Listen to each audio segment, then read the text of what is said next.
दिन आपल्याला केवळ हक्काची आठवण करून देत नाही, तर स्वच्छ शहर ठेवण्याची जबाबदारी, कर वेळेवर भरण्याची कर्तव्य भावना, कायद्याचे पालन, सामाजिक सलोखा आणि राष्ट्रीय एकात्मता जपण्याची भूमिका याचीही जाणीव करून देतो।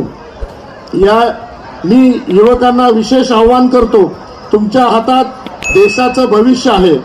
शिक्षण, कौशल्य, उद्योजकता आणि राष्ट्रभक्ती या 4 स्तंभावर उभे राहून तुम्ही शहराला आणि देशाला पुढे नेऊ शकता। महिला भगिनींनो, आपल्या सहभागाशिवाय कोणताही विकास पूर्ण होऊ शकत नाही। नगर परिषद तुमच्या सक्षमीकरणासाठी सदैव कटिबद्ध आहे। शेवटी मी आपल्या शहरातील सर्व नागरिकांना आवाहन करतो की संविधानाचे मूल्य जपून लोकशाही बळकट करूया आणि आपल्या शहराला स्वच्छ, सुरक्षित, समृद्ध बनवूया।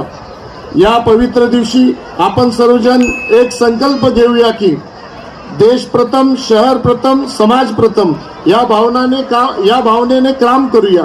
शेवटी सर्व शहरवासियांना विनंती, लोकराजा राजश्री शाहू महाराजांनी वसवलेले हे शहर वेगाने प्रगतीकडे नेताना सर्वांच्या हातात हात घालून काम करून आपल्या शहराचे लौकिक वाढवूया आणि कोणत्याही जातीभेद अथवा वर्णद्वेष न करता राजश्री शाहू महाराजांच्या या नगरीला पुढे नेऊया। केंद्रात आणि राज्यात आपल्या विचाराचे सरकार आहे। त्याच पद्धतीनं आज आपले उपमुख्यमंत्री सन्माननीय एकनाथ शिंदे साहेब व लोकप्रिय आमदार राजेंद्र पाटील यड्रावकर साहेब यांची साथ आपल्याला आहे। आपण सर्वांना दिलेला विश्वास पूर्ण करण्याची जबाबदारी आमची आहे, ती राहील आणि त्यासाठी आम्ही वचनबद्ध आहोत। पुन्हा एकदा आपल्या सर्वांना भारतीय प्रजासत्ताक दिनाच्या, वर्धापन दिनाच्या खूप खूप शुभेच्छा। धन्यवाद।